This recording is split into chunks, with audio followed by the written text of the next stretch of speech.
borders and across countries. And on that note, I would just say, let's watch out for protectionism. Protectionism is not the solution to the few issues that are serious, but yet we should not reverse history. Thank you very much. And you have just say three words: trust and long-term partnerships. Trust and long-term partnership. And believe it or not, the only thing I get graded on is ending on time, and we are exactly at the end of our time. So please put your hands together for this fantastic, insightful session. Thank you very much.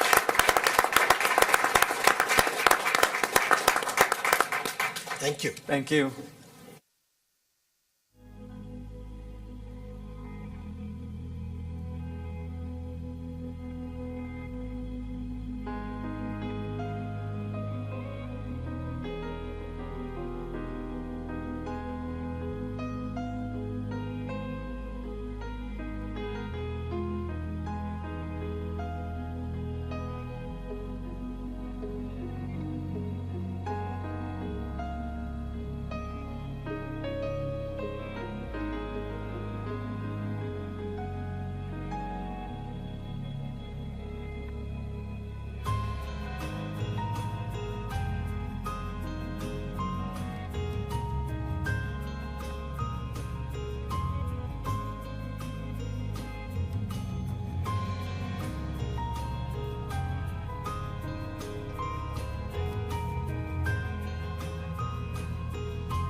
Not just as industry insiders as well, to what's happened over the last 12 months. Can you hear better? They also have decades of experience when it comes to the energy industry, and they will be responsible in many ways for what happens next.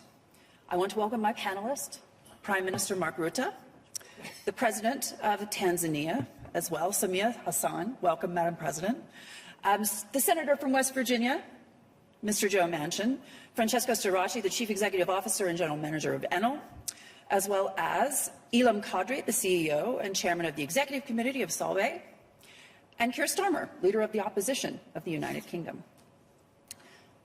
It seems like a good place to kick it off, because when we think about what's been happening across the world, energy poverty today is a major, major problem in the United Kingdom. Some 6.7 million people are having trouble making ends meet. According to the polls, Mr. Starmer, you could very well be the next Prime Minister of the United Kingdom. What is the plan? Well, look, you're absolutely right. At the moment, the central focus is on the cost of living and the energy price, because we all know what's happened. 2022 was quite an extraordinary year. And what's happened in the UK is a short-term response to that. So we have capped frozen energy bills for the vast majority of people across the country, and we've funded that with a form of windfall tax on oil and gas companies, particularly in the North Sea. But that is only a short-term solution. It's what I call sticking plaster solution. What we need is a strategy for renewables that binds together the challenge of high bills, energy security, so that we're not so exposed globally to Putin or whatever, the next generation of jobs that will come as we rush towards renewables, and our obligations in relation to the climate crisis. And that requires all countries, including my own, to show global leadership in this, to bring countries together. We've seen some examples of that. You see what's going on in America, see the early evidence of what's going on in Europe. We need that in the UK as well, and that's why at our party conference in the autumn of last year, we set our plans for what we call our Green Prosperity Plan, going towards clean power generation by 2030. And that's ambitious. That means, and here in Davos has been an opportunity for me to speak to many CEOs of businesses and investors who would partner us if we're in government to do that. But it also requires global leadership. And one of the things that I am proposing is a Clean Power Alliance, where countries that are in the advance when it comes to net zero, share information, cooperate, and share investment with a view to driving the global prices down. So this is an inverse OPEC, if you like. Instead of trying to ensure prices stay at a certain level, it's to drive them down to see the common benefit, whether it's in the UK or across the globe. And if we could get that alliance working together, then I think that will be a big step in the right direction. Well, speaking of OPEC, yesterday on CNBC, I spoke exclusively with Ahmed Nasser, the CEO of Saudi Aramco. And one of the things that he told me was that he wasn't so worried about 2023, but he's much more worried about the medium to long term when it comes to spare capacity in the oil markets. And just to clarify for our viewers, are you prepared to encourage investment in oil and gas as well as renewables? What we've said about oil and gas is there does need to be a transition. Obviously, it will play its part during that transition, but not new investment, not new fields up in the North Sea, because we need to go towards net zero. We need to ensure that renewable energy is where we go next. There's huge potential for this in the UK in terms of wind and offshore wind. We're already developing that at speed. We need onshore wind to go with it, so that we have a combination that, as I say, brings the prices down, gets us off the international reliance on oil and gas, and with it gives us the next generation of jobs and deals with the climate crisis. And that's why we set a stretch target of 2030 for clean power generation. That's where we want to get to. So, yes, a role for oil and gas as we transition, but no to new investment, because we've got to take this decision, and that's going to require leadership. So no new oil investment or gas investment in the North Sea? Yes. I want to pick up on something we heard yesterday from the former Vice President of the United States, Al Gore. He was talking about climate change, and he made some pretty strong statements. He talked about boiling oceans and rain bombs. Senator Manchin, when you hear that kind of rhetoric, do you believe that that is helpful to the conversation? Well, it's not factual. It's not basically realistic to what's going on in the world right now. Let me just say that there's been a lot of consternation and concerns about the IRA, Inflation Reduction Act, thinking that it's going to harm the EU. There is no intent whatsoever to harm any of our allies, and basically to be able to give them the assurance that we're always going to be there. Well, we've been blessed in the United States. We have the resources. We have oil. We have natural gas. We have the ability from technology to do everything we can to promote the new technologies of the future. What we're not going to do in the United States is get rid of something until we have something that will do exactly what we're getting rid of and do it as well, if not better. We will not do that. We will not leave ourselves in a vacant position. We think our friends in the EU basically are challenged right now, and we weren't even able to help you. The first thing our administration said was, well, let's go out and see if we can get Iran. We'll lift the sanctions. I said, the most prolific terrorist in the world, you're going to give them money to do more havoc and wreak havoc around the world? Absolutely not, with my vote. And then they talked about, well, let's, and I understand Venezuela, and then working with our friends in the Gulf and all that. Let me tell you, in the United States right now, we're at 12.4 million barrels a day. We're going to go to 13. We can go to 15 million barrels a day. We produced over 35 trillion cubic feet of gas last year. We're basically exporting LNG at about 35 trillion cubic feet, but we're exporting on LNG 14 billion cubic feet. We're going to take that to 25 billion cubic feet to make sure that you all in the EU do not run out of the assurance that the United States will be there to help. Now, by saying all of that, we're doing it cleaner than ever before. Carbon capture, sequestration, utilization, methane capturing. We have to have the horsepower of fossil, use it cleaner than anywhere in the world, and then also we have record amounts of investment that's going to go into clean technology, hydrogen, small modular reactors, all the different things. And renewables. We're doing everything we can with renewables, but we're putting an awful lot of investment into storage so we can have it more dispatchable when we need it. Here's the difference between the United States, and I see what's happened. For the last 10 years, 12 years I've been in the Senate. I was the governor of the state of West Virginia before. They have said, well, you got to have carbon pricing. You got to have a carbon tax. And I said, are you people crazy? You think I'm going to add to inflation by adding more cost? What we did was do it from incentives with investments. And now we're drawing attention from the whole world to come to the United States to invest. We're trying to reduce the amount of risk you're going to have and trying to mature these new technologies. So if you really want a clean environment, a cleaner environment, and geopolitical, basically some calming of geopolitical unrest that we have, you better be able to do it quicker, faster, and better than any place in the world, and then share it with your friends. That's what we're going to do. The Senator mentioned, I just want to mention for our audience who may be unaware, I believe that the oil and gas community in the United States contributed some $180,000 to your last campaign, which isn't, by the way, illegal in the United States. Them. I'm hoping they're supporting me. Yeah. That, because the bottom line is, you tell me, I mean, look right now, Putin weaponized energy. We didn't do a thing. We sat back, we all said, what are we going to do? Our friends and all of our allies were hurting, and we couldn't come to your rescue quick enough. We're ramping up now, and we're going to do it better and quicker, and we're proud of that, and we're going to transition, but we're not removing something until we have something better. We won't do that. Prime Minister, weigh in on this, on the Inflation Reduction Act, because obviously right now the folks in Brussels are working diligently to find some kind of response. In your mind, did this undermine the relationship? No, but first of all, we have for years told the US, you have to step up on Paris, you have to step up on climate change. Now they are doing it.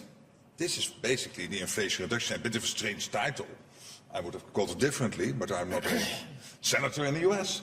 But the legislation itself was aimed to close the gap on the Paris Climate Agreement, so let's be happy about it.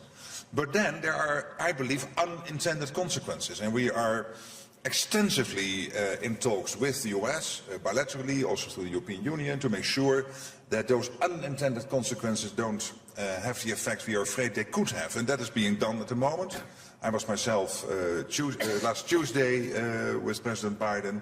I know the European Commission is working very hard on this. I'm not really pessimistic. I think we can get somewhere where it won't hurt. Why would they, after the Second World War, support us with the Marshall Plan now to put in legislation which is hurting the European Union? I'm not sure that everybody in the US was aware that there is not a free trade agreement with Europe, like they have with Mexico and with Canada. And of course, we would like to have preferential treatment.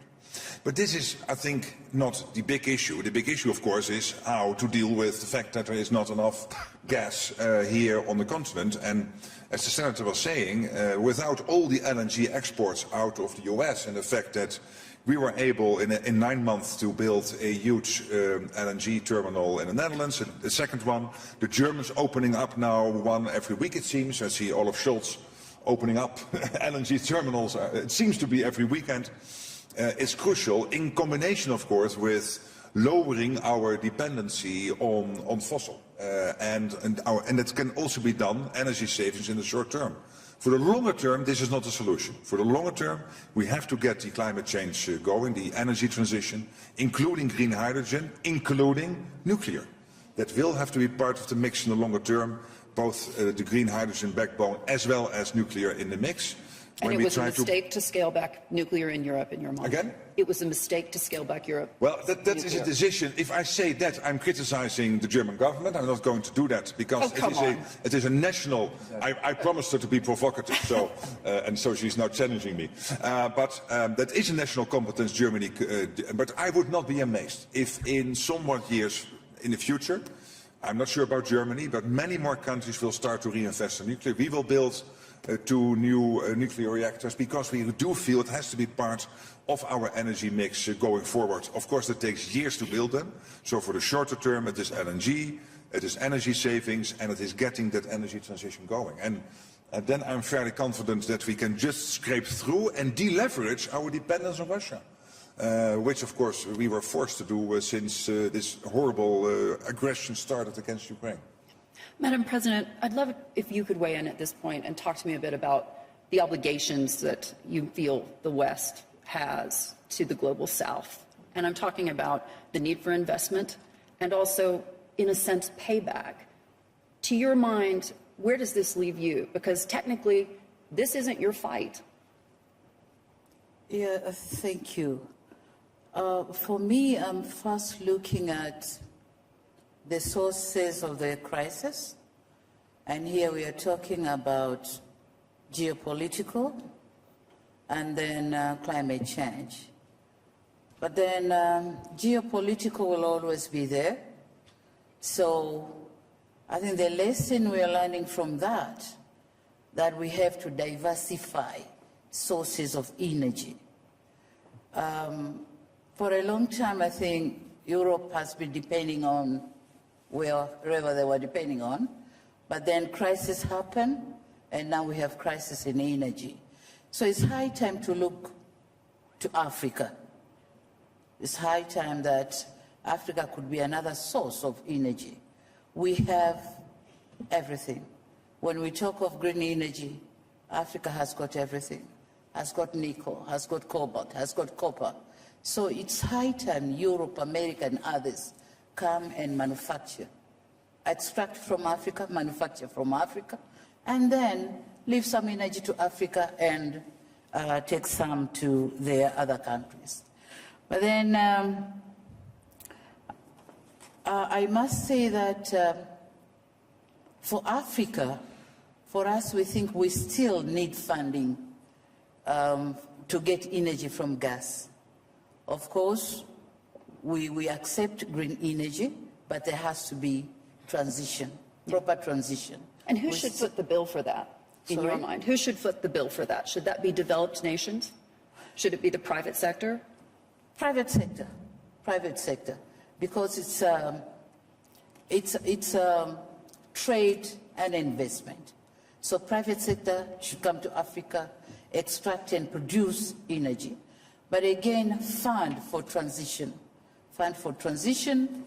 because the reality is Africa now needs a lot of energy, because the fourth industrial revolution is concentrating in Africa. A lot of investment, a lot of manufacturing is done over there. So there is a high demand of energy in Africa. So I think the world should look to Africa now. But again, in Africa we have learned our lessons as well. Whatever we have to concentrate in our power pools, regional power pools, East African power pools, Southern African power pools. We had that policy. We haven't done enough to create our power pools. So I think if we have the power pools, then there will no be problem of shortage of energy, because whoever has any crisis, the power pool could serve for the region. So that's the lesson I think we learned. But again, I think this is a global problem, and the solutions should be globally. Multilateralism in solving this problem. Francesco? Because, we have seen panicking around the world. The superpowers, big powers, they are all coming up with their own policies for getting more energy. Americans have got their own policies, Europe, Japan, India. They are coming with different policies, but in unilateralism. So we think this is a global problem. The globe should have a global effort to solve this problem. So that's what I can say. Francesco, weigh in from the private sector point of view. You've heard from the policymakers. Does this, in your mind, influence your strategy going forward? Because Mr. Starmer, for example, is talking about an OPEC-like organization that would include all of the European nations as well as the United Kingdom. We're talking about a cohesive approach. Ms. Ruth is saying it's time to invest in more nuclear as well. What, to your mind, does this say to the private sector? Time to invest? Yes. It's time to invest. Oh, sorry. I thought this mic was in. Go ahead. So I think if you look at the continuous changes in policy making around the world, you would really stop doing anything. I mean, this would be an on-off affair with very little done. So you have to look a little bit at the major trends. And the major trends are very simple and basic, and they've always been around. For something to make sense, it has to be in the money. it has to make economic sense. And I like very much what Senator Manchin just said. You cannot substitute something if you don't have anything that substitutes it, that is at least equal or better. So that's really the guiding principle for going long term.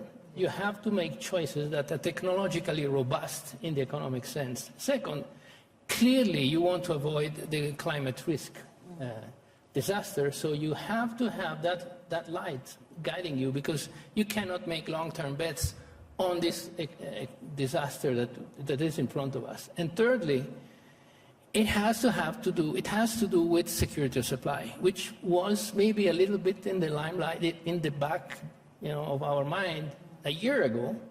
Now it's definitely in the front of the mind of many, many governments. So these three things really guide us. And if you look at what technology is doing in the light of these three parameters, there's lots of things that help and lots of investments that make sense. And when you see policies that don't get it, you try and articulate some kind of response and try to convince the policymakers and the regulators. You try again, and if it doesn't work, you go elsewhere. I mean, it's very simple. You cannot fight a government. You have to wait that the government changes, or you have to wait that their mind changes. But the world is large, and the opportunities for investments are everywhere.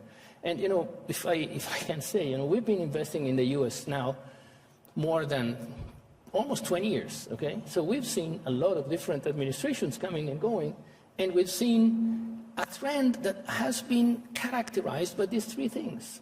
Investments in renewables made sense because they were in the money, not because people were friendly with the environment. But it's a total bipartisan issue. But is this investment making money? Yes, it is. So let's do it. We would have been crazy to force it without that guiding star. So I think that's really the point for a private sector that has a long term. Of course, there are short-term investments that don't require this kind of articulated thinking. But in our case, unfortunately, we are on very, very long term. So we have to go through this kind of principles to drive our strategy. Does it concern you as an industry leader to hear the comments from Mr. Starmer, for example, that there should be no new oil and gas investment in the North Sea? Because we're talking about the transition, and every oil and gas energy CEO tells me regularly on CNBC that to do an orderly transition, you need to continue to invest in spare capacity and in fossil fuels. Frankly, I think it is very, very difficult to answer that question. I tell you, and I know many of my colleagues in the oil and gas business, and I respect what they're doing because it's very, very difficult to transition. The transition is much faster than originally estimated, and it's going to accelerate. So decisions in that field risk to be wrong or right very quickly, and that is a little bit contrary to this industry track record. This is an industry track record that goes in decades. But then here, we're talking about years. Think what happened to the gas business in Europe after the war. All of a sudden, we have a seismic change, and we discovered that we could use a lot less gas, not only because it's warm outside, but because we're all of a sudden understanding how much we were wasting of it. Yeah. So I think in that case, I would be kind of careful not to make bets that go too long in the future, because the future is coming fast. Yeah. Ilham, what's the greatest danger in your mind as we move forward with the energy transition? Policymakers clearly got a lot of things wrong ahead of this horrific invasion of Ukraine, and we're seeing that all playing out now in real time, and over the last 12 months the same. To your mind, what does Brussels need to learn from this, from a policy perspective? Well, a lot has been said. I represent the chemical industry here. It's the mother of all industries. For Brussels and Europe, we are the fourth largest industry in Europe, right? The oldest one, and the mother of all industries. Basically, without chemistry, there is no EV battery, there is no green hydrogen, there is no semiconductors. And it's one of the oldest 100 years of infrastructure. So in Europe, Europe is the most regulated region in the world. We have the Green Deal, we have the Fit for 55, which many corporations like ours have adopted. And there is a cost of decarbonization for the existing infrastructure. Let's not forget the old infrastructure. For a company like Solvay, it represents 20% of our annual revenues, right? It has a cost. We can do it. We are a large company. We believe in it. But there are SMEs, small and medium-sized enterprises. We need also, there are our customers, there are our suppliers. We need to embark. So the challenge, and then there is the green field, right? The green, investments like green hydrogen, right? Like EV batteries, the Airbus of batteries, semiconductors to get our sovereignty. Rare earths, we didn't talk about it. 90% of the magnet, they come from China these days, right? We are in a rare earth value chain and we need to localize and onshore the rare earth. And all these investments have to be subsidized as well and supported. And the last but not the least is just transition, is how to upskill the 20 million Europeans who need to be upskilled to prepare them for the job of tomorrow. So there is one word, just one takeaway from my speech is competitiveness. Europe has a huge challenge and huge risk of deindustrialization. IRA is not the enemy, it's the best thing which could happen to Europe is IRA, thank you. Because IRA, we should not get into the trap that Biden is incentivizing and Europe is over-regulating. And this is where we are today as an industry. So the question is not IRA or not. The question is, what does it take for Europe to have a competitive industrial infrastructure and policies? That's what we need. For the chemical industry, again, I need clean energy. I need it at cost, at scale, 365 days a year around my sites. To give you an example, we committed to exit coal by 2030. I joined the company 4 years ago. It took me 3 years to get permitting. But it's insane. We were ready to pay the money. We had alliances, even subsidies. The money is not the problem. Cash is there. But the permitting and the bureaucracy is too heavy. So if there are two calls as a European as well, cri du cœur, is we need an industrial policy with competitiveness at the heart of it. Let's talk about an energy union, carbon pricing. We already have it as a company globally, be it in China, in the US or in Europe. And the second one is permitting. Get it done quicker. Is that possible in your mind, Prime Minister? Yes, and it is necessary. And so I really think... Because I've spent a lot of time in Brussels, so... You could be I'm always, always going back to The Hague. But there is this Inflation Reduction Act. I agree. It is also an opportunity because in Europe the discussion immediately focused on getting rid of state aid rules. That would be extremely unwise. We have to tune the state aid rules very specifically and targetedly, but not get rid of them. Secondly, we need a big new fund of money to subsidize our industries. There are lots of funds around. We have the European budget, we have the recovery funds, etc. So there is money about. What we do not have is enough competitiveness. We have a debt to GDP in some of the biggest economies over 100%. We have pension systems which are really outdated. And at this moment, taking out 10 to 15% of GDP in some of the biggest economies in Europe. And those are the things we have to transform. It's crucial. My country is now investing 35 billion in the energy transition because we can make that money available. Because we are only spending 5% of our GDP on pensions. But the most important thing, going back to the theme of this panel, is the energy transition, because there are large and big opportunities for companies, for innovation, if we do this in the right way. In my country, we have 10 million in employment, 10 million people employed. I predict that by 2030, 1 to 2 million will be employed in new industries, in innovative sectors, which will come out of this energy transition if we do it in the right way. And there we also have to work together at a European scale. I think that's crucial, but competitiveness, including bringing down our debt to GDP in many economies, is crucial. Otherwise, Europe will be the museum of the world, people coming here to look at the beautiful buildings and cities, but the real stuff will happen in Asia and the US. And I cannot accept that, because this is the best part of the world to live in, not only because of the musea, but also because of our industry base and our innovative industry. Yeah. This is where I would think of some applause from the... Would be helpful. Thank you. Let me respond basically. How the IRA came about was because of the Ukraine war. Let's be honest. We knew everyone has their desires. They want everything to be clean and green. We all do. But also the real life sets in, and the realization that you've got to have dispatchable 24/7 in a country, in all of our countries, 24/7 power dispatchable. Okay? And up until not long ago, we basically had only coal and nuclear. Then gas came on. And it was controversial, but we did fracking. Fracking unleashed an ocean of energy for the United States. We were basically a net importer of energy we needed. We reversed our terminals to be exporters.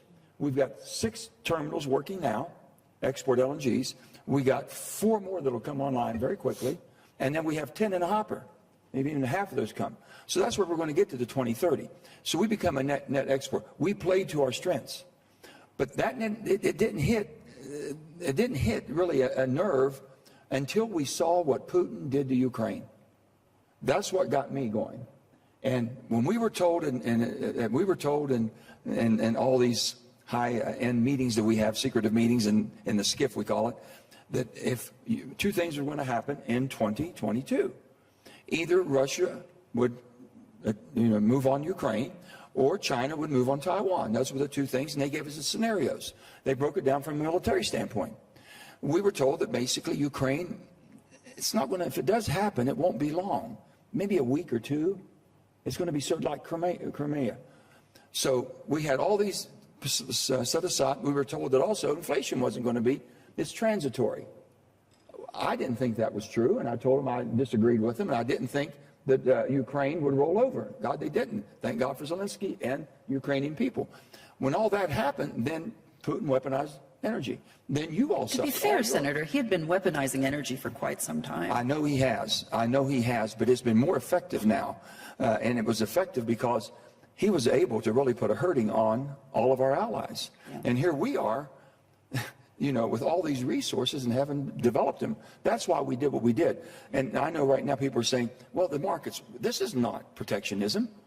This is basically ingenuity at its best. What we're saying is, and we paid for that. This is not debt financing.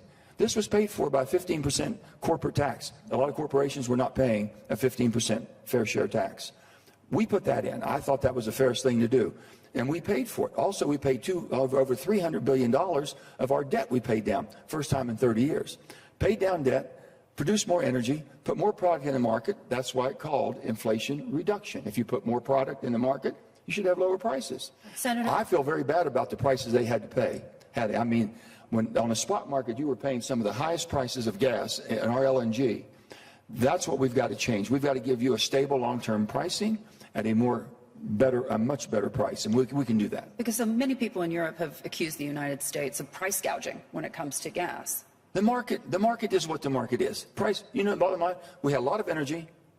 The market needed it. The world was demanding it. And that's where the market went, like the oil market. So they should be able to charge whatever they feel is... Well, they're basically in a market system unless you want to put caps on everything. And you start putting caps on things, you won't have the product you need when you need it. That's the problem. So what we're talking about now, if we put more product out there, we have more LNG, there'll be more competition. You're going to be able to have, you're down to about $20 now in MCF. We're at about basically $6. We're used to paying $3.50 at MCF.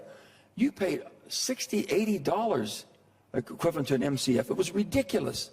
My heart hurt for you all. But Senator, the bottom line is we can get that down. We've got to. I have a question for you. So, feel our pain. You're widely considered, right? Senator, you're widely considered as a man that actually Republicans can work with when it comes to energy. Hopefully everybody can. Well, does that mean that you're going to run in 2024? My main thing is I don't look at Democrats and Republicans. I don't look at the party. Are you on the right or the left? I'm an American party. I want my country to be as strong as it can to help all of our allies that gave us... But what about your party? Are you going to run in 2024? I have no idea what I'm going to do in 2024. I really don't. I've been at this for quite some time. But I've never been able to be pigeonholed. I've never been afraid of losing. That's the smallest price I can pay to do what I think is right. Mr. Starmer, bring you in on this. First of all, are you surprised that your prime minister didn't show up to Davos? Yes, I think our Prime Minister should have showed up at Davos. I absolutely do. And one of the things that's been, impressed on me since I've been here is the absence of the United Kingdom. And that's why it's really important that I'm here and that our Shadow Chancellor Rachel Reeves is here as a statement of intent that should there be a change of government, and I hope there will be, the United Kingdom will play its part on the global stage in a way I think it probably hasn't in recent years. And so that's my opportunity to say why we're here. I do think the Prime Minister should be here, having these discussions, having the meetings that I've been having.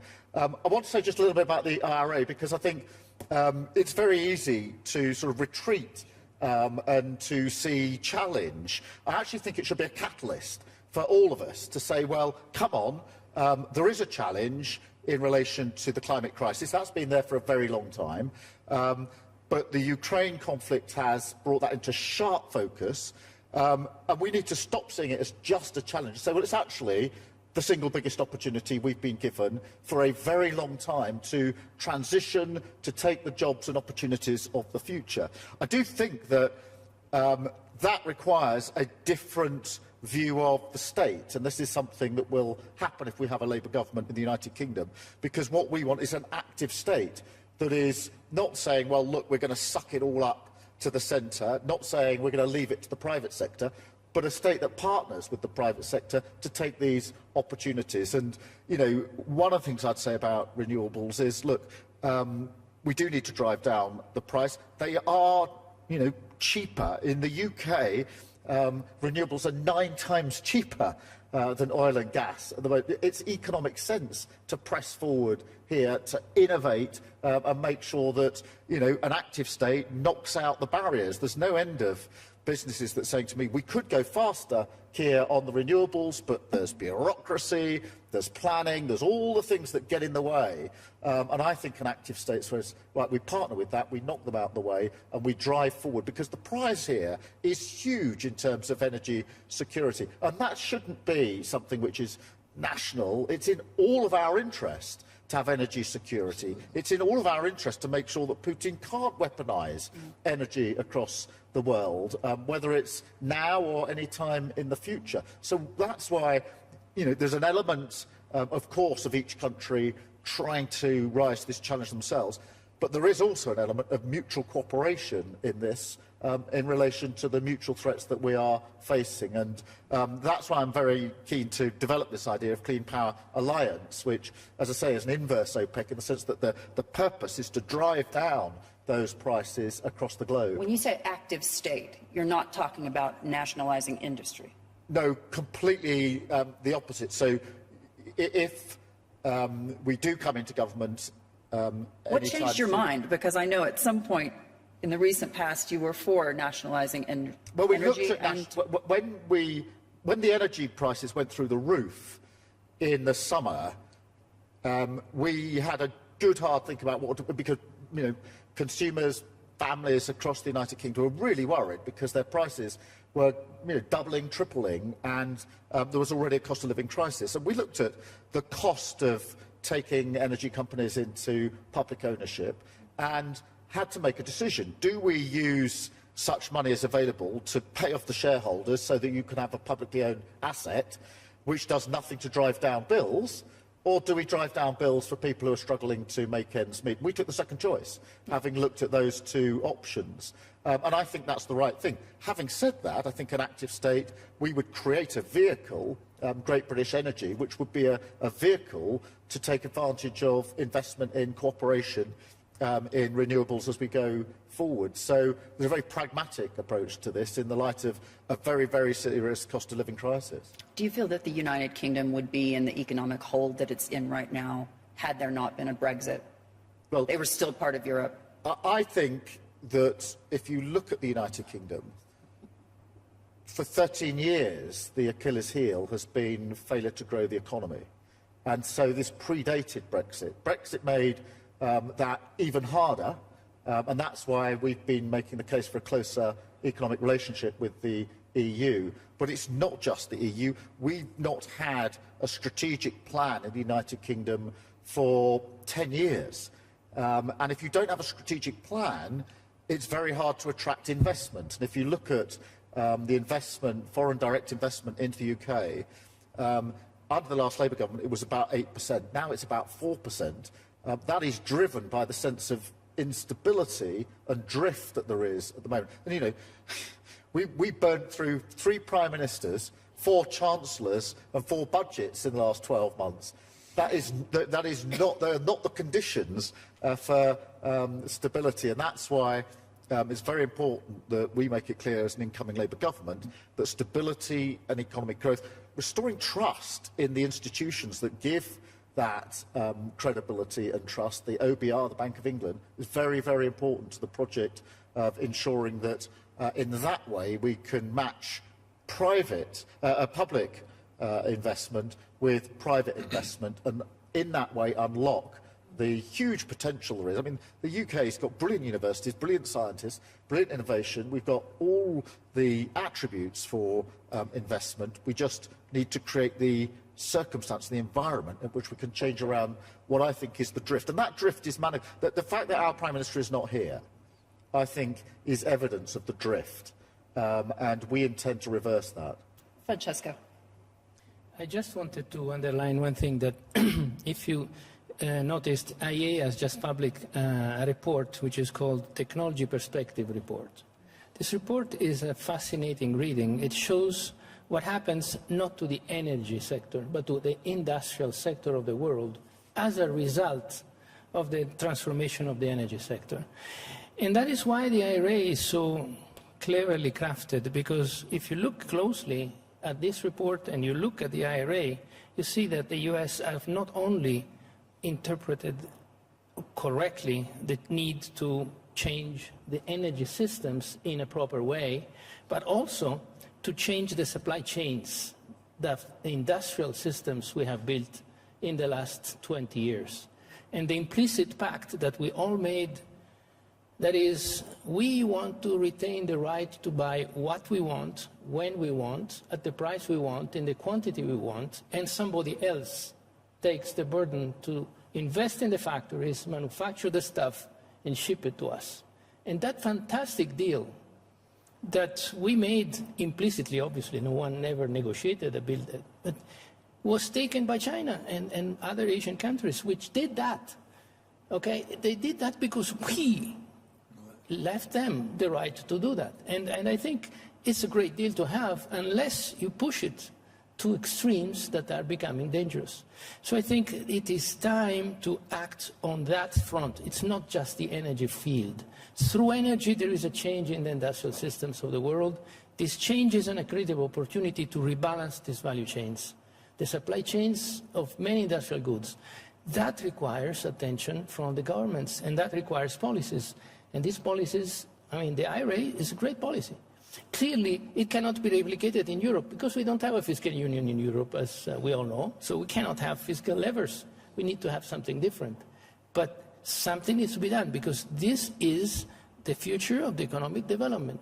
What to do with the value chains and the supply chains of the future industry development, the one that is triggered now, and the one that the IRA is addressing, which is much larger than just the energy sector. Yeah, Prime Minister. Yes, I just wanted to get back to Keir Starmer's point about Brexit. By the way, we shelved the idea in the European Union about exits because successful implementation of Brexit. So it has helped in the EU to stop the debate on exits. But I do agree with Keir Starmer on the role of the state. I'm a free market liberal. But there is a role for the state, particularly in the energy sector, where it comes to regulation. But there is another role for the state, which I would like to draw our attention to, which is how to finance internationally these energy transitions and how to prevent energy poverty.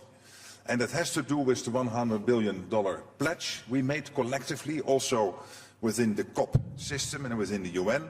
We decided recently to ramp up our contribution from 1.3 billion each year to 1.8 billion in climate financing. I think that's crucial, so that also the Global South and other parts of the world can fully participate. And another issue, and also there the state is important, has to do with water, because there is a water security energy nexus. And I just want to draw your attention to the fact that The Netherlands, together with Tajikistan, is organizing the International Water Conference in the UN at the end of March, where we will discuss water and the role of water not only in having enough and of high enough quality, but also the role it has in the energy transition and in security. So I invite you all to that UN Water Conference at the end of March, also on behalf of Tajikistan. Why Tajikistan? We are a low-lying delta country. Tajikistan is a sort of Switzerland with mountains, etc. So together we cover all the aspects of water. Prime Minister, do you feel a sense of responsibility for a bit of the mess that Europe has found itself in? Because we're not just talking about the invasion of Ukraine. We're talking about policies that are at times confusing, conflicting, and basically just don't work. As a general question, that's always true. But I guess you were also alluding to the fact that we have been so long depending on Russian gas. And there has been a lot of criticism lately, and I think that is right to a certain extent. And we could have deleveraged our dependence on Russian gas earlier.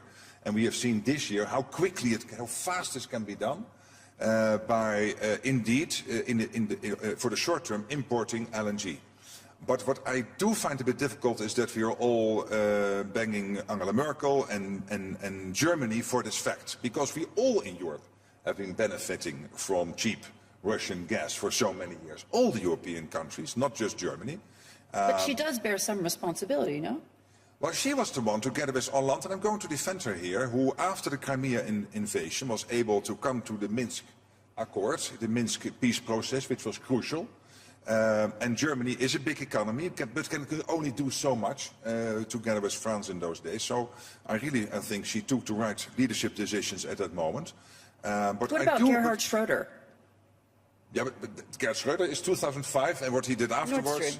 Yeah, okay, but that's an internal German debate. That he was then chair of the Gazprom, whatever, and that's something that his party and he himself have to cope with. But Merkel cannot be held responsible for what Gerhard Schröder did between 1998 and 2005, and this chairmanship of the Gazprom board was from later on.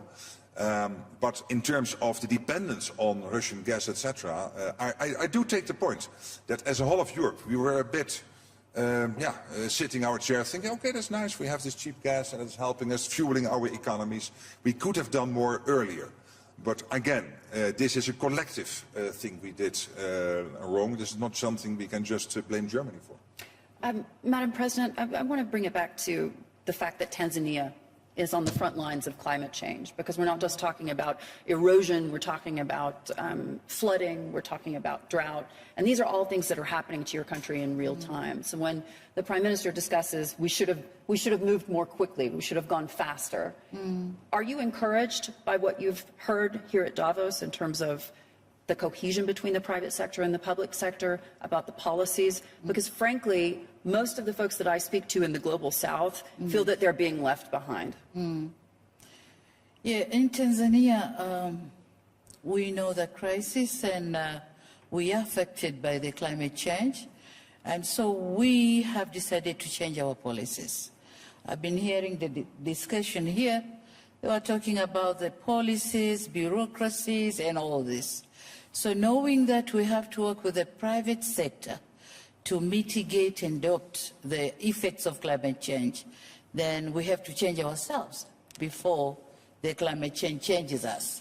So we have to change our policies, we have to change our governance, we have to change the way we perceive things, and so Tanzania is ready to invite private sector from around the world to come and work with us.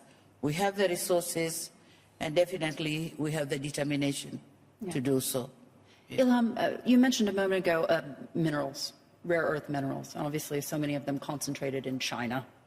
How worrying is it to you as an industry player that we may or may not see another geopolitical crisis in the South China Sea? Yeah, we talk a lot about energy, but metals and rare earths are equally important, because when we talk about EV battery is what? The generation of batteries we are commercializing and using today, they are called lithium-ion batteries. So you need lithium, cobalt, nickel, and also copper. Copper goes to a lot of our magnets, etc. So Federico said it's China has been localizing and building their value chain for decades, right? 90%, more than 90% of the magnets in the world are being exported from China. It's very difficult to have exports on rare earths. We are one of the few players who can actually separate black mass, but we need the black mass. We need the ingredients, and it comes from China, Australia. Now there are a lot of junior mining, including in the United States of America, in Latin America, in Canada, some of them in Africa. So that diversification and that look at the value chain is important, because, and I was worrying when I saw the Airbus of batteries come into Europe and onshoring the batteries makeup, so assembling batteries. It's okay, you can assemble a battery, but you need to look at the secret source, right? The chemicals, the rare earths, and you need to localize those equally if you do believe that they are essential to your future. So yeah, I think Europe has started, the US definitely is pushing on the rare earth mining. And I think it's critical, and even less than rare. Huh? We don't talk enough about copper and other metals. So we need those diversification, and that's not fall into cheap gas, Russian sole supplier syndrome. Yeah.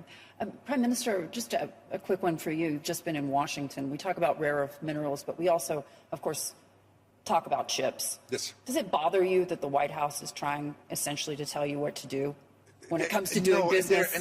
No, and they are not. And that's why it's not bothering me. There is an issue, not just between us and the United States and us and other countries. There is an issue around chips, semicon, when you particularly talk about the high end.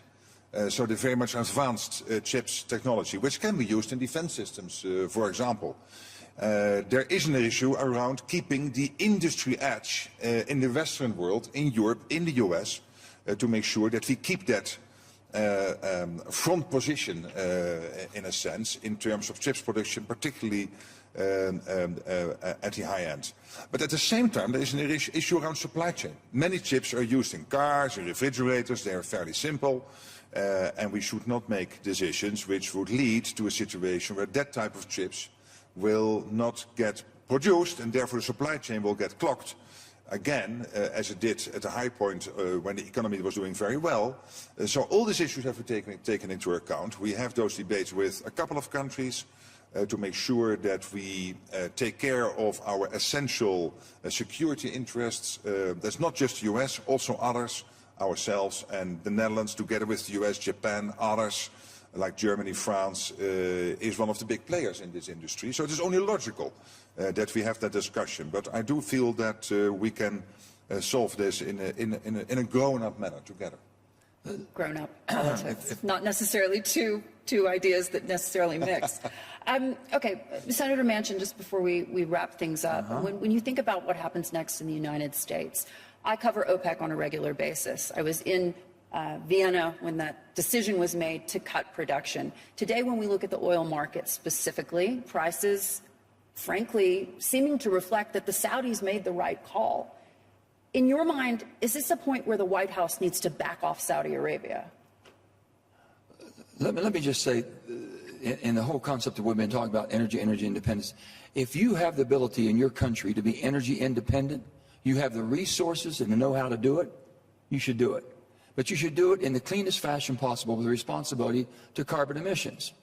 That doesn't mean eliminate, that means innovate it, okay? We've done that. That's what this bill challenges you.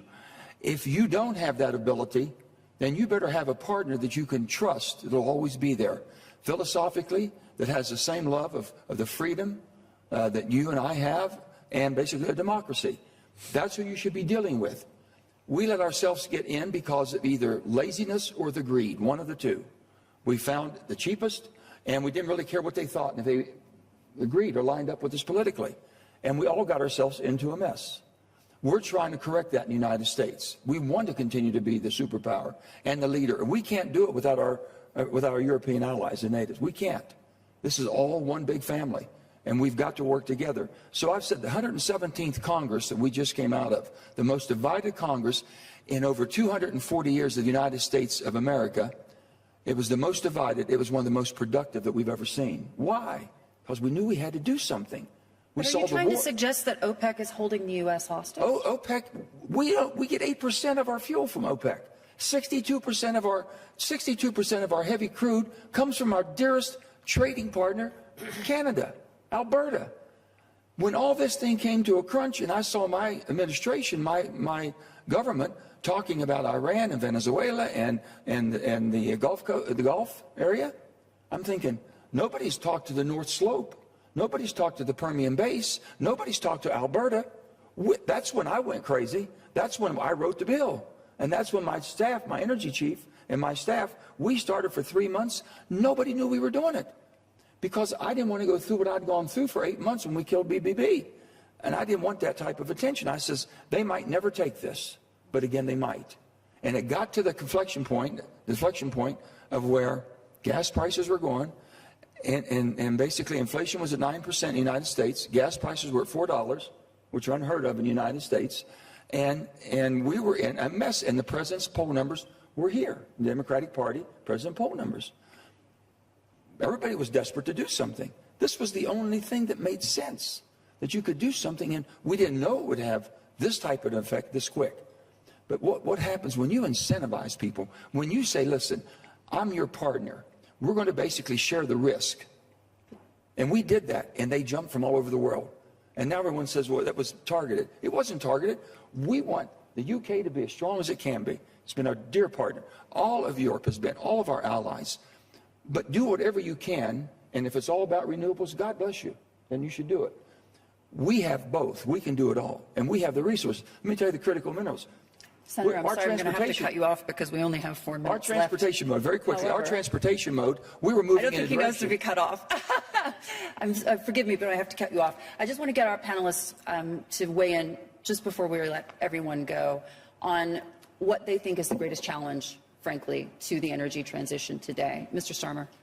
I think the biggest challenge is that whilst we have moved from climate change denial, we've got ourselves into climate change delay, and that's the biggest challenge. And because of Putin, because of everything that happened in 2022, there's a risk that we slide backwards rather than speed forward. I think that's the single biggest challenge, and that's where we need global leadership. And, you know, it's very important that we have events like this here at Davos to have those discussions, to show that leadership. And this is my first time at Davos, and I'm told there's always a mood. Sometimes it's overly positive, sometimes it's overly negative. I think this one appears sort of balanced. We know what the challenges are. There's a negativity about that, but a positivity about where we go from there. And I suppose my sense from it would be, and particularly with an eye on hopefully what might happen in the United Kingdom, is this sense of dare to hope as we go forward. Prime Minister. In one sentence, it's getting the volume, the size of renewables at such a pace that we are able to make the transition happen in a balance with nuclear. I think that's possible, but that's my biggest worry, that we can get there. Solar, wind, and all the other alternatives, and nuclear in the mix. President. For me, what I can say is whatever way the world takes, insisting that we have to solve this crisis with global efforts. I think everyone has a contribution to make. One who is having technology, the other one is having the resources, the other one might be having something else. So we all have to put our efforts together to solve this energy crisis. Ilham? Yeah.